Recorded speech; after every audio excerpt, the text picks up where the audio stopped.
Good morning, it's Keith. It's a beautiful day in the UK. It's still a bit cloudy, but I'm told it's not going to rain. And normally everywhere I go it rains. Talking about high energy systems. And people are telling me prices are going down and down and down. And you've got to be cheaper, you want cheaper. This massive energy, these huge, massive potential, these energy banks. It's all about price. I started thinking about this, and people saying to me, your price, you're going to be too expensive. Whatever price we go, we're going to be too expensive. There's always somebody's going to be cheaper. There's always going to be somebody cheaper to produce these massive high energy. And it's not difficult, I suppose. We developed our indicator, and we developed the indicator the same way, and we use these battery packs here. And these are 5.2 kilowatt hour battery packs. They weigh about 40 kg each. And if you see the images with milliwatt hour, there's backs of these, and they're amazing. They're amazing. But nowadays, it's all about price. So you have to take these things and you have to put them into a bigger pack. Wow, great big pack. And I see these things. These are huge packs. So maybe one of these packs is not a 5.2 kilowatt hour, it's a 200 kilowatt hour. And they're getting bigger. They're sure getting bigger. This thing weighs 40 kg. Based on the same equations, this is going to be a 1.6 to 2 ton in weight. Wow, the weight of a decent sized car. You load them into a container and they've got some amazing specialist handling gear. I've seen these things, they're absolutely superb.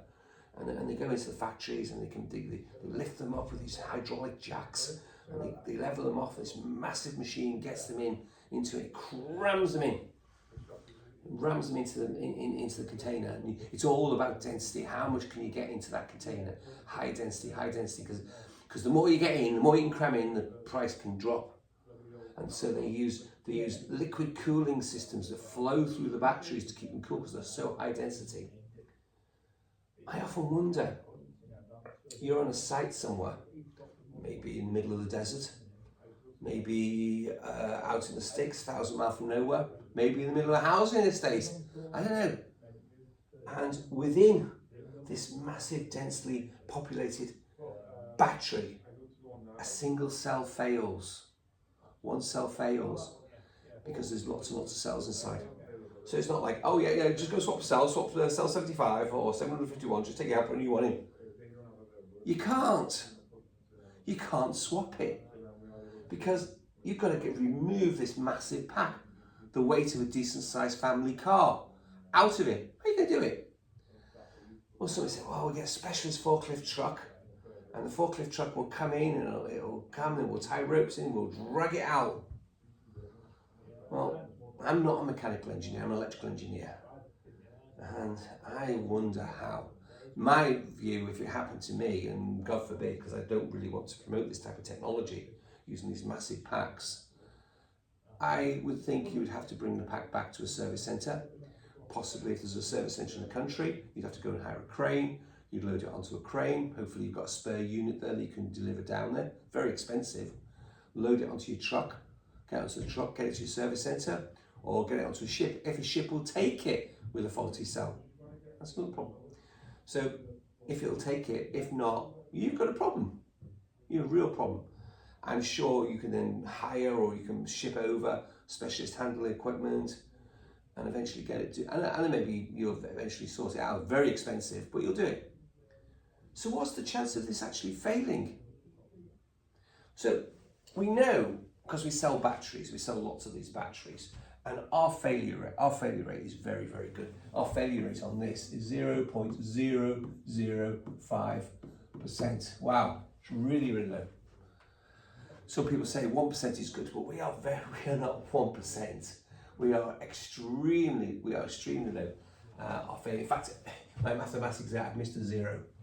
Okay, so that is our percentage. That is our failure. 0.05% as expressive is very, very low. We can express it another way. 1 in 2,000 fail. So every 2,000 of them, we know from our experience, we have a problem. Could be just a cell, it could be anything, but we know we often see problems. Because these things, it's only like your car battery. You know, if 1 in 2,000 car batteries failed, it'd be amazing. They're at a much higher rate because things happen or whatever. Only, you know, it could be any reason, because within this there's lots and lots of cells, and within the cells there's lots of components, all sorts of things.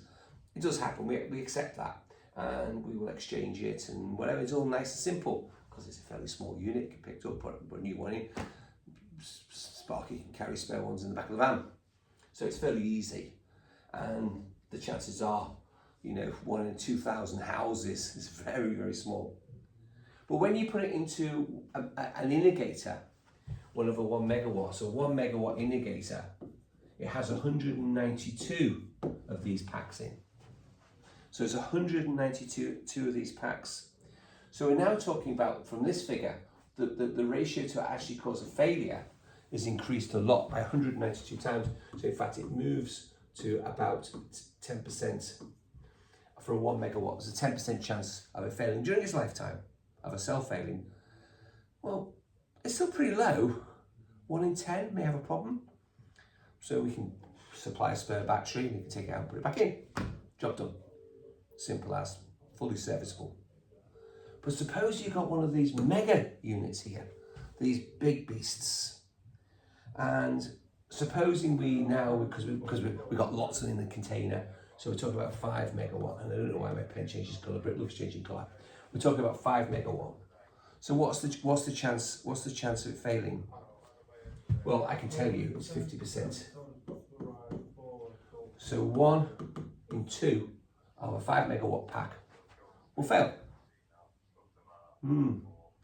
So, well, it's okay, over its lifetime, it will fail. If it fails, you've got a trouble. You've got a problem. Now, people might argue, well, my figures are all rubbish and rubbish and rubbish. And they may well be rubbish. I can only tell you from my own personal experience what we see on failure on batteries and cells. That's what we see. And we use the best of the best. Of course, if you're going to be looking for the cheaper, I don't know, it may be different, maybe it may not. But looking at the internet and looking what's going on in the world, and these things being, you know, these things having problems, which I'm seeing, then maybe my figures are not far out. Maybe they are far, I don't know. Use your own judgment. You know, if you've got comments, please let me know. But I am looking at, on a 5 megawatt, according to simple mathematics and looking at probabilities from our own experience. Now, say you've got a power farm and you've got 50 megawatt. 50 megawatt on a power farm. That means 25 of these will fail. 25 of the units on that 50 megawatt farm will fail in its lifetime. Now, it might be straight away, it might be in 5 years later, whatever. But according to the technology of today, what we're seeing, and based on, I'm basing on this, on these things being built amazingly well, using the best cells, using the best of everything, then we can look, is there will be a percentage failure. There's going to be. We're not going to get 100% because it's a numbers game. Because on a 50 megawatt, we've got so many of these little tiny cells. There is a problem. So I don't know how you're going to do this, but this is an issue, and this is a realistic issue. And so we've looked at keeping the density fairly low, but our pricing, of course, we can't compete with the cheapy. But seriously, think about it. If you're going to take this enormous energy, this highly dense energy, and some people are putting them in the middle of housing estates by schools, this mass density, and even better, they're putting them in gasoline stations. They're putting them in petrol stations because of the balancing next to gasoline. It amazes me. Look at the internet, have a look what's going on in the real world. But a lot of it is to do with density. It's also to do with the systems, the monitoring systems. Now we actually have very, very sophisticated monitoring systems. We have auto venting, so the thing lets the gases out. And well, you know, some other people, you know, I'm going to say, you know, I look at Tesla. Tesla got igniters in their batteries to burn off any gases so it can't spread. Nice, we do similar. I like it. Venting is important. But when you've got a high density, a super duper high density of batteries, it becomes a problem. So they put fire systems in there with some sort of gases. But these things are deep inside the unit. You can't get them out.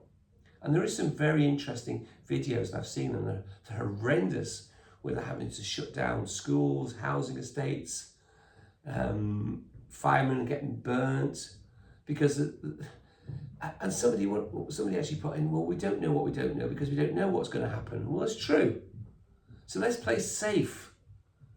Let's play safe and look at the density of these units. Look at the probability of fail.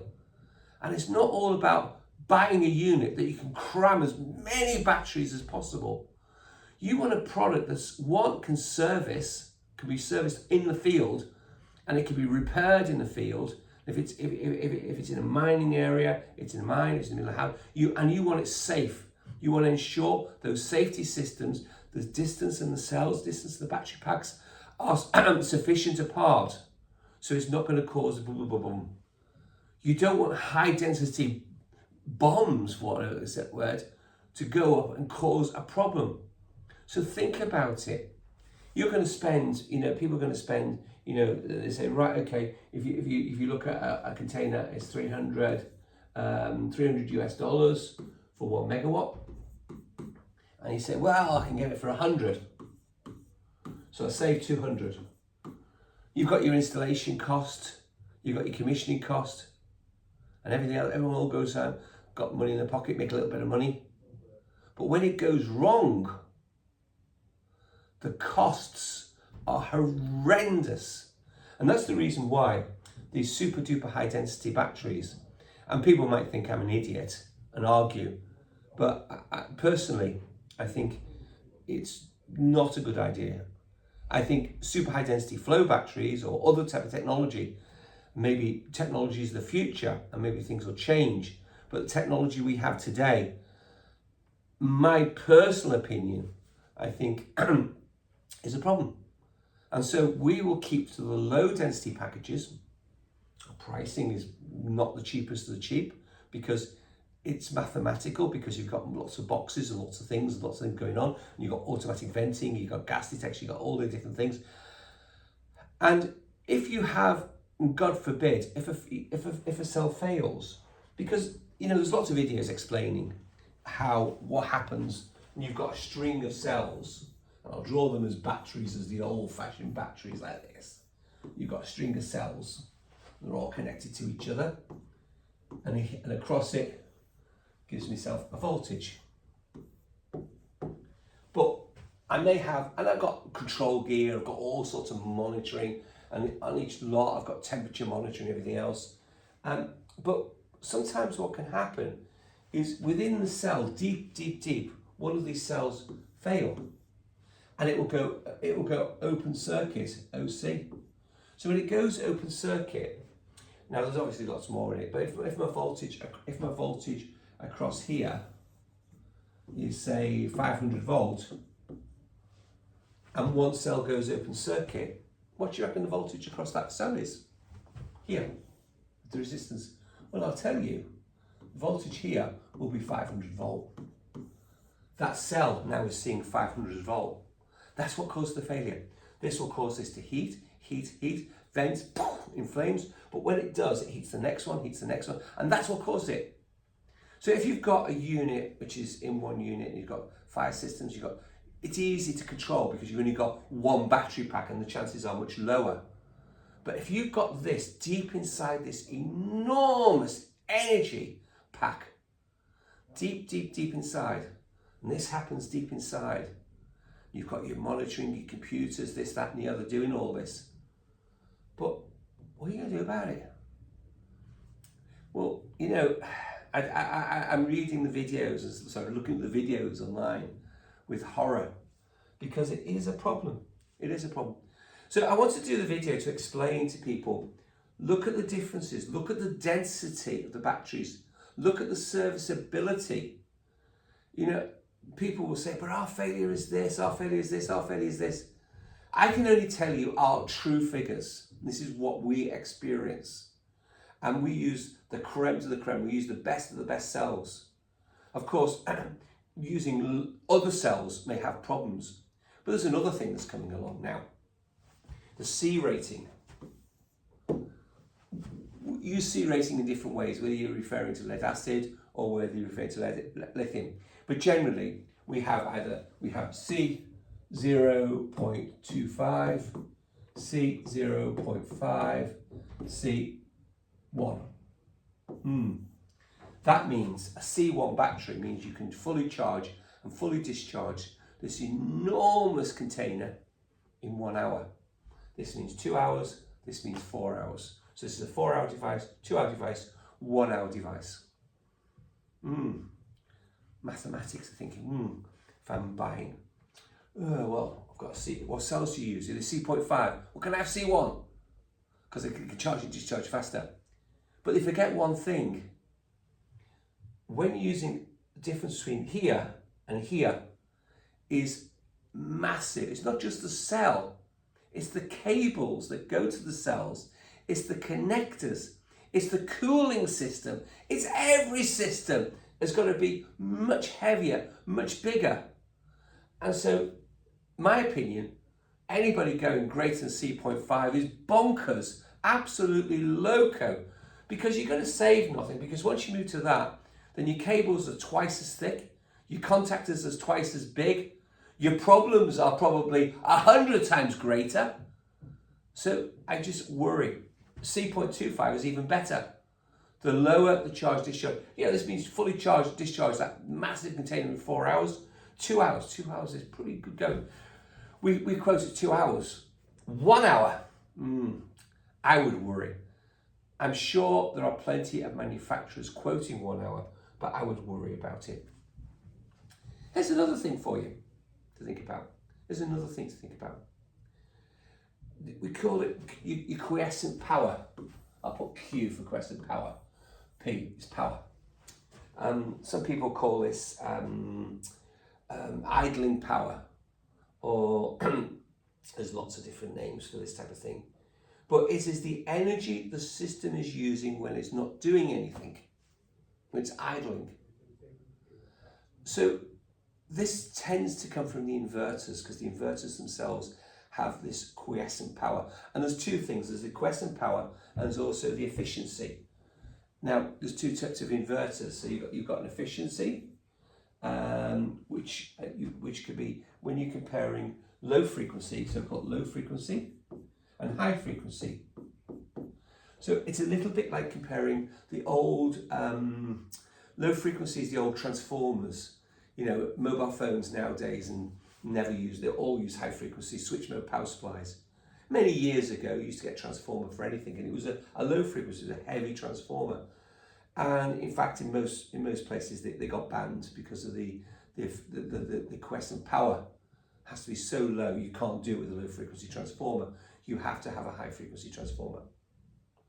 And we're talking about small toys or transformers that's used in, I don't know, it was VCRs and it wasn't mobile phones, but some of the early mobile phones used to use transformers. Computers, the early computers had big, heavy transformers.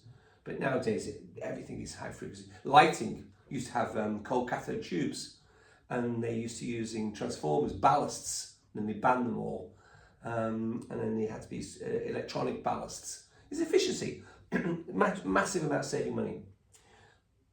So why would you put a low frequency in an inverter? Because we know the efficiency of this is terrible compared to a high frequency. Why?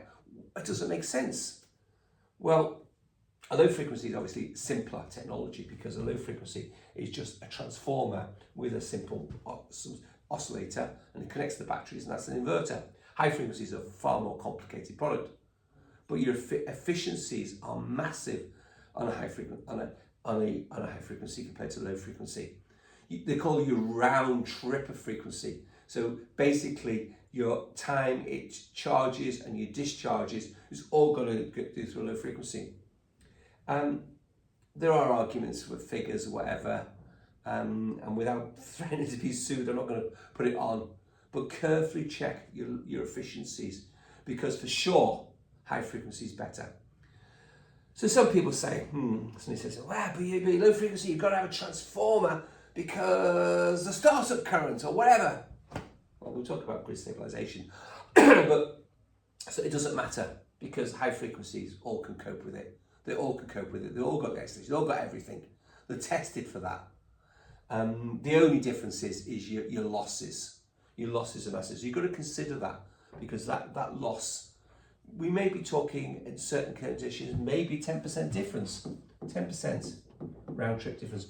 People will argue differently, but you also have to look at the power it's running and everything else, and the calculations are a little bit complicated. So I'm just giving ballpark figures. So there's lots of things taken into account, but nevertheless, always low frequency, which is a machine. It's sort of you've got primary and a secondary within the transformer, and I used to, when I was at college, I used to call it a machine, because the movement of the flux in it, and it induces the flux into the secondary, and that from the primary into the secondary, and that's your voltage. But there's lots of things going on. There's lots of losses.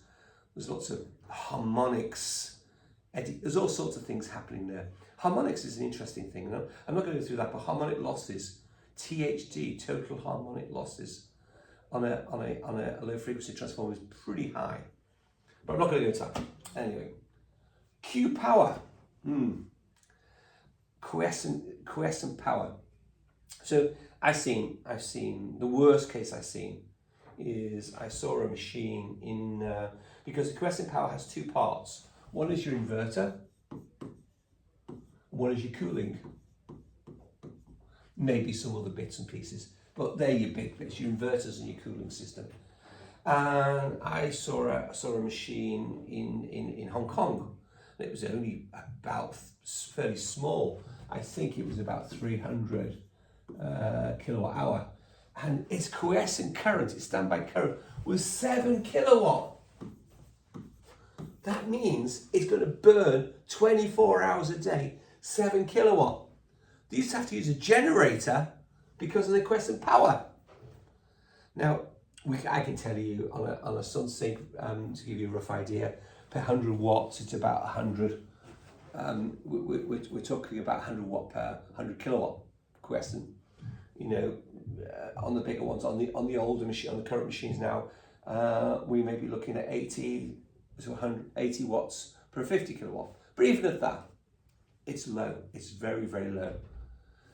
But if you start to calculate, if you calculate the figures, you do your calculation for your losses, it's huge. It's a huge amount of money. So always use high frequency.